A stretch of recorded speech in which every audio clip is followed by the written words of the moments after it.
लखनऊ का इलाका गोमती नगर। शाम का वक्त था, हल्की हवा चल रही थी। जज सीमा वर्मा अपने घर से निकल रही थी अपनी बेटी रिया के साथ। रिया ने कहा, मां कार क्यों नहीं ले रहे? सीमा मुस्कुराई। कभी कभी जमीन पर चलना जरूरी होता है बेटी, बस में चलेंगे आज।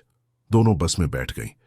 भीड़ थी लेकिन माहौल शांत। लोग अपने अपने काम में लगे थे। एक बुजुर्ग महिला सामने बैठी थी, हाथ में एक छोटा बैग जिसमें उनकी पेंशन के पैसे थे। बस कुछ दूर ही पहुंची थी कि अचानक एक पुलिस की जीप बस के आगे आकर रुकी। 3 पुलिसकर्मी बस में चढ़ गए। उनमें से एक था सब इंस्पेक्टर विक्रम राठौर। चेहरे पर घमंड, आंखों में रौब।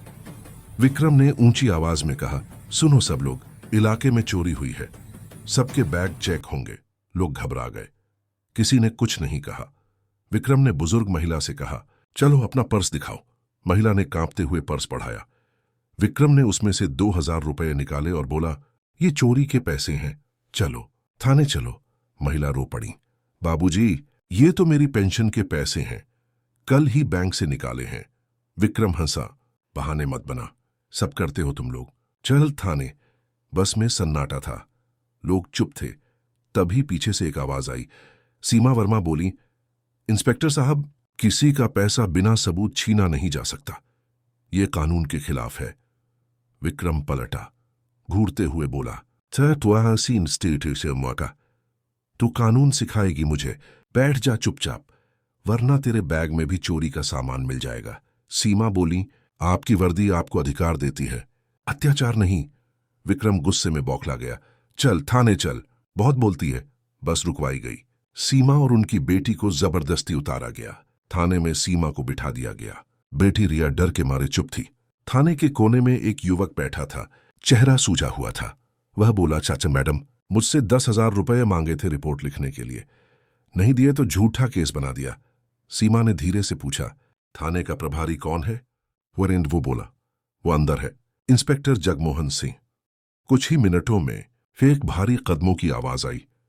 कमरे में इंस्पेक्टर जगमोहन आया, उसके साथ वही विक्रम था। विक्रम ने हंसते हुए कहा, सर, ये औरत बहुत अकड़ दिखा रही थी, कहती है उसे कानून आता है, सो थाने ले आए। जगमोहन बोला, अच्छा किया, सोशल मीडिया वाली लगती है, थोड़ा सबक सिखाओ इसे। सीमा ने शांत स्वर में कहा, आपकी वर्दी जनता की रक्षा के लिए है, ना कि उसे डराने के लिए। जगमोहन ने घूर कर पूछा, नाम क्या है तेरा? सीमा ने धीरे से कहा, सीमा वर्मा। जगमोहन मुस्कुराया, नाम जाना पहचाना लगता है। सीमा बोली, सुना ही होगा, डिस्ट्रिक्ट सेशन जज सीमा वर्मा। थाने में सन्नाटा छा गया, सिर्फ घड़ी की टिक टिक सुनाई दे रही थी। विक्रम का चेहरा उतर गया। जगमोहन पीछे हट गया। सीमा टेबल के पास जाकर बोली, आज मैं जज नहीं सिर्फ आम नागरिक बनकर आई थी, देखने के लिए कि कानून के रखवाले कानून का कितना सम्मान करते हैं।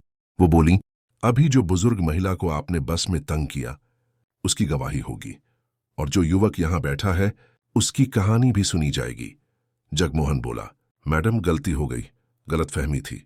सीमा ने कठोर स्वर में कहा, गलतफहमी तब होती है जब इंसान सीख ले, लेकिन जब गलती आदत बन जाए तो वो अपराध कहलाता है। उन्होंने फोन उठाया और कहा, डीजीपी ऑफिस कनेक्ट कीजिए।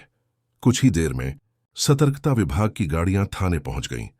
सीसीटीवी फुटेज चेक हुआ। सबके सामने सच्चाई थी, विक्रम का रिश्वत लेना और सीमा के साथ बदसलूकी करना। डीजीपी ने कहा, वर्दी उतारो दोनों की। जगमोहन और विक्रम के कंधे झुक गए। उन्होंने अपनी वर्दी उतारी। भीड़ बाहर जमा हो गई थी। सीमा बाहर आई और कहा, कानून किसी से बदला नहीं लेता, लेकिन सबक जरूर सिखाता है।